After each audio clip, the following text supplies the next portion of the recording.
Hi, I'm Lauren from The Financial Diet, and today we're going to be talking about something completely riveting, which is how to manage your monthly budget using Excel. So now a lot of you have been asking for how I budget my expenses in Excel, and here it is. So to start, you're going to go into Google, head over to your Sheets page, create a new sheet, and name it. Now we're going to do this in 5 steps or columns. You're going to have your income and salary, you'll have your savings goals, your expenses, the due date of those expenses, and then your surplus. First, we'll start off with income. So you want to list out all your sources of income.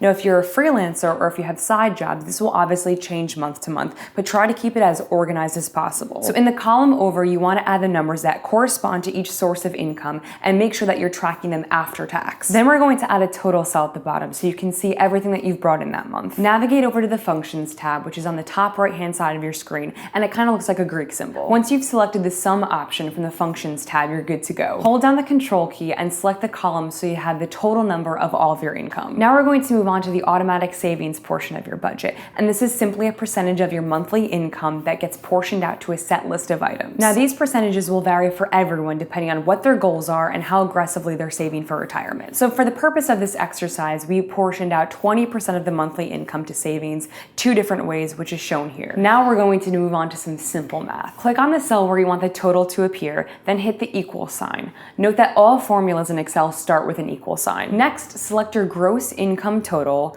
then hit the asterisk key, which stands for multiply in Excel, and multiply it by the percentage you're saving. In this case, it's 20%, so you'd multiply by 0.20 to arrive at that number. See? Simple math. This formula will generate the number that you need to save to meet that savings goal. Then you would repeat this formula for every savings goal you set. Next, it's time to calculate all of your monthly expenses, everything from rent, cable, water and heating bill, etc. You can even create a miscellaneous column that will vary a bit from month to month. Then we'll add them all up using the same sum function that we use to calculate all of your monthly income. Finally, we're going to add all the due dates next to those expenses so you have a very clear picture of not only what your bills are, but when they're due. The final step is to simply calculate how much money you have left over in your budget. And you can do this by creating a final cell called surplus. Hit the equal sign and select the total amount of money left over after your savings have been accounted for, as well as the total amount of money paid for the expenses. This will generate the amount of money left over in your budget after you've taken everything into account. Excel is great, and once you set up your initial sheet, you can simply duplicate it for the next month's use.